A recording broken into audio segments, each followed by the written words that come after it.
ਤੁਸੀਂ ਜ਼ਿਕਰ ਕੀਤਾ ਸੀ ਸੋਸ਼ਲ ਮੀਡੀਆ ਦਾ ਹੋਰ ਥਾਵਾਂ ਦੇ ਉੱਤੇ ਤਰ੍ਹਾਂ ਦੀ ਗੱਲ ਜਿਹੜੀ ਉਹ ਚੱਲ ਰਹੀ ਆ।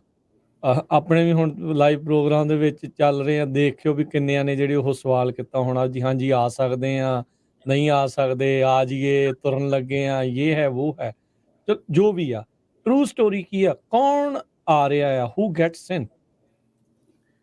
ਠੀਕ ਹੈ ਜੀ। ਸੋ ਟਰੂ ਸਟੋਰੀ ਇੱਦਾਂ ਕਿ ਪਹਿਲੀ ਗੱਲ, ਸਾਨੂੰ ਕੋਈ ਫੇਕ ਸਟੋਰੀ ਦਾ ਕੋਈ ਫਾਇਦਾ ਨਹੀਂ ਹੋਣਾ। ਕਿਉਂਕਿ ਇਹ ਜਨਤਾ ਨੂੰ ਪਤਾ, ਉਹ ਤਾਂ ਕਹਿੰਦੇ ਕਿ ਭਾਈ ਯਾਰ ਤੁਸੀਂ ਮੇਰਾ ਫੋਨ ਨਹੀਂ ਚੱਕ ਰਹੇ, ਇੱਦਾਂ ਨਹੀਂ ਕਰ ਰਹੇ, ਉੱਦਾਂ ਨਹੀਂ ਕਰ ਰਹੇ। ਸੋ ਇੱਦਾਂ ਕਿ ਕੋਈ ਇੱਦਾਂ ਦੀ ਸਾਨੂੰ ਐਮਰਜੈਂਸੀ ਨਹੀਂ ਹੈਗੀ ਕਿ ਲੋਕਾਂ ਨੂੰ ਫੇਕ ਸਟੋਰੀ ਕਰਕੇ ਕੋਈ ਵਿਊ ਲੈਣੇ ਜਾਂ ਕੋਈ ਕੁਛ ਲੈਣੇ, ਹੈ ਨਾ। ਸੋ ਇੱਦਾਂ ਹੈ ਕਿ ਇਹ ਪੰਜਾਬੀ ਰੇਡੀਓ ਕਰਕੇ ਓਪਰਚੁਨਿਟੀ ਮਿਲੀ ਹੈ ਕਿ ਲੋੜ ਨਹੀਂ ਕਦੀ ਪਈ ਕਿ ਕੁਛ ਵਧਾ ਚੜਾ ਕੇ ਕੋਈ ਸਨਸਨੀ ਬਣਾ ਕੇ ਦੱਸਣੀ ਹੈ। ਸੋ ਜੋ ਹੈਗਾ ਸਹੀ, ਚੰਗਾ ਲੱਗੇ, ਭਾਵੇਂ ਲੋਕਾਂ ਨੂੰ ਗਲਤ ਲੱਗੇ, ਹੈ ਨਾ।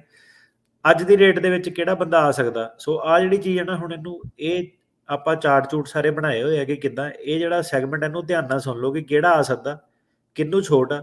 ਉਸ ਤੋਂ ਬਾਅਦ ਭਾਈ ਜਿਹਨੂੰ ਮਰਜ਼ੀ ਤੁਸੀਂ ਅੱਗੇ ਜਾ ਕੇ ਗਿਆਨ ਵੰਡਿਓ। ਇਹਨੂੰ ਜੇ ਇੱਕ ਵਾਰੀ ਤੁਸੀਂ, ਜੇ ਇਹਨੂੰ ਕਿਸੇ ਨੇ ਕਲਿੱਪ ਬਣਾਇਆ, ਇਹਦਾ ਪੂਰਾ ਕਲਿੱਪ ਭਾਵੇਂ ਇਹਨੂੰ ਰੋਕ ਟੋਕ ਕੇ ਨਾ ਪਾਵੇ ਕਿ ਇਦਾਂ ਆ ਸਕਦਾ, ਕਿਉਂਕਿ ਇਹ ਕੰਟੀਨਿਊਏਸ਼ਨ ਦੇ ਵਿੱਚ ਹੈਗਾ।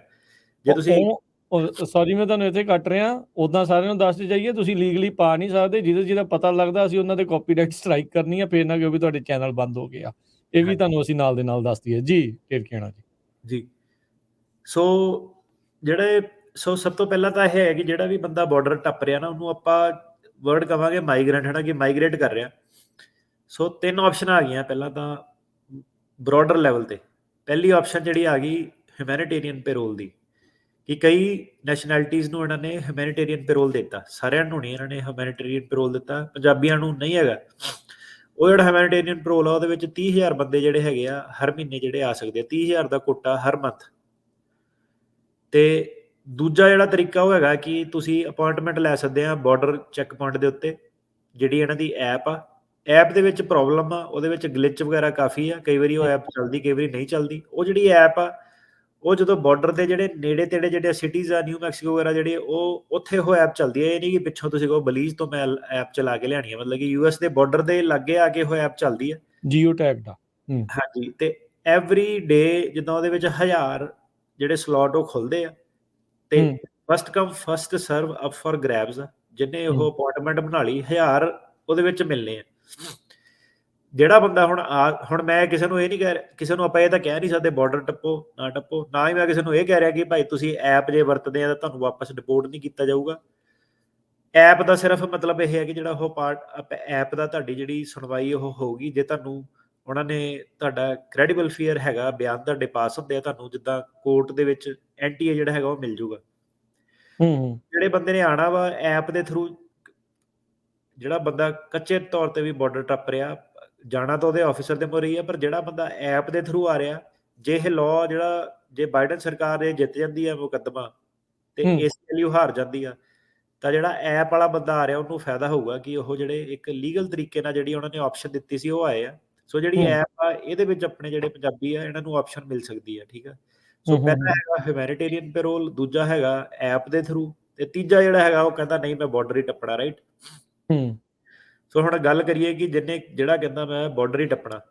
ਹੁਣ ਬਾਰਡਰ ਟੱਪਣ ਦੇ ਵਿੱਚ 3 ਤਰੀਕੇ ਹੋਰ ਆ ਗਏ।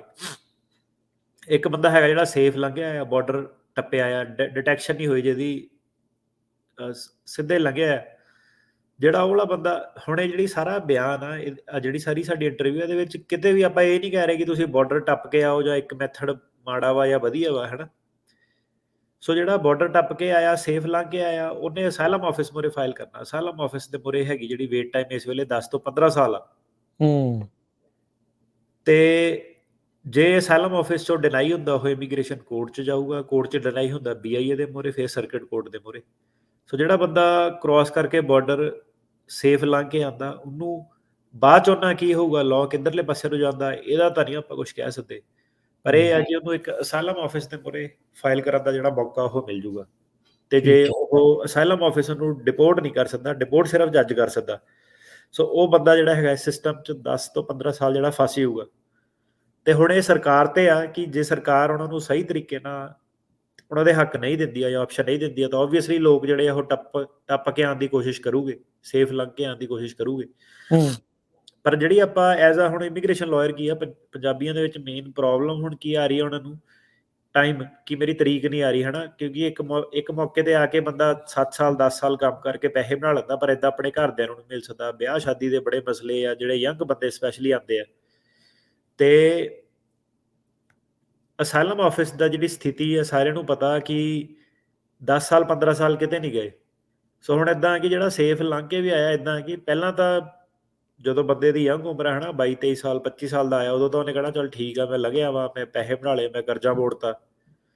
ਪਰ ਜਦੋਂ ਤਰੀਕ ਨਹੀਂ ਆਈ 10 ਸਾਲ 15 ਸਾਲ, ਫਿਰ ਅੱਗੇ ਕੋਰਟਾਂ ਦੇ ਵਿੱਚ ਹੋਰ, ਮਤਲਬ ਇਹ ਜਿਹੜਾ ਪ੍ਰੋਸੈਸ ਹੈਗਾ ਤੁਹਾਡਾ 15 20 ਸਾਲ ਦਾ, ਮਤਲਬ ਤੁਸੀਂ ਆਪਣੀ ਜਿਹੜੀ ਜ਼ਿੰਦਗੀ ਆ ਉਹ ਅਮਰੀਕਾ ਦੇ ਲੇਖੇ ਲਾਣੀ ਪੈਣੀ ਤੁਹਾਨੂੰ। ਤੇ ਲੋਕਾਂ ਨੂੰ ਪਤਾ ਲੱਗਣਾ ਸ਼ੁਰੂ ਹੋ ਗਿਆ ਵਾ ਕਿ ਆਪਣੇ ਕੇਸ ਵੀ ਇਨਕਲੂਡਡ, ਕਈ ਵਾਰੀ ਕੋਰਟ ਜਾਈਦਾ ਤੇ ਜੱਜ 10 ਵਜੇ ਵਾਲੀ ਹੀਅਰਿੰਗ ਆ ਕਿ ਨਹੀਂ ਅੱਜ ਮੇਰੇ ਕੋਲ ਟਾਈਮ ਨਹੀਂ, ਅੱਜ ਮੈਂ ਪੂਰੀ ਨਹੀਂ ਲੈ ਸਕਦਾ ਤਰੀਕ, ਹੁਣ ਤੂੰ 2025 ਚ ਆਈ 2026 ਚ ਆਈ। ਸੋ ਜਿਹੜੇ ਪੁਰਾਣੇ ਬੰਦੇ ਜਿਹੜੇ ਇੱਥੇ ਸਿਸਟਮ 'ਚ ਬੈਠੇ ਆ, ਜਿਨ੍ਹਾਂ ਦੇ ਕੇਸ ਪਾਸ ਅਜੇ ਨਹੀਂ ਹੋਏ, ਜੇ ਤੁਸੀਂ ਕਿਸੇ ਤੋਂ ਸਲਾਹ ਲੈਣੀ ਆ ਤੇ ਉਹ ਵਾਲੇ ਬੰਦੇ ਤੋਂ ਸਲਾਹ ਲਓ ਜਿਹੜਾ ਬੰਦਾ ਸਿਸਟਮ 'ਚ ਪਹਿਲਾਂ ਦਾ ਆਇਆ ਤੇ ਜਿਹਨੂੰ 5-10 ਸਾਲ ਅਮਰੀਕਾ ਦੇ ਵਿੱਚ ਹੋ ਗਏ ਆ, ਉਹ ਤੁਹਾਨੂੰ ਟਰੂ ਪਿਕਚਰ ਦੱਸੂਗਾ ਕਿ ਭਾਈ ਕੋਰਟ ਕਿਹੜੇ ਹਿਸਾਬ ਨਾਲ ਚੱਲਦਾ ਵਾ, ਕਿੰਨੀ ਕੁ ਉੱਥੇ ਵਕੀਲ ਦੀ ਸੁਣੀ ਜਾਂਦੀ ਜਾਂ ਨਹੀਂ ਸੁਣੀ ਜਾਂਦੀ, ਹੈ ਨਾ। ਸੋ ਆਪਾਂ ਕਿਹਾ ਸੀ 3 ਤਰੀਕੇ ਹੁੰਦੇ ਆ ਜਿਹੜਾ ਬੰਦਾ ਕੱਚੇ ਤਰੀਕੇ ਨਾਲ ਬਾਰਡਰ ਟੱਪਦਾ, ਇਲੀਗਲ ਬਾਰਡਰ ਟੱਪਦਾ। ਇੱਕ ਤਾਂ ਹੈਗਾ ਫੜਿਆ ਨਾ ਜਾਵੇ, ਸੇਫ ਐਂਟਰੀ ਜਿਹਨੂੰ ਕਹਿੰਦੇ ਆ।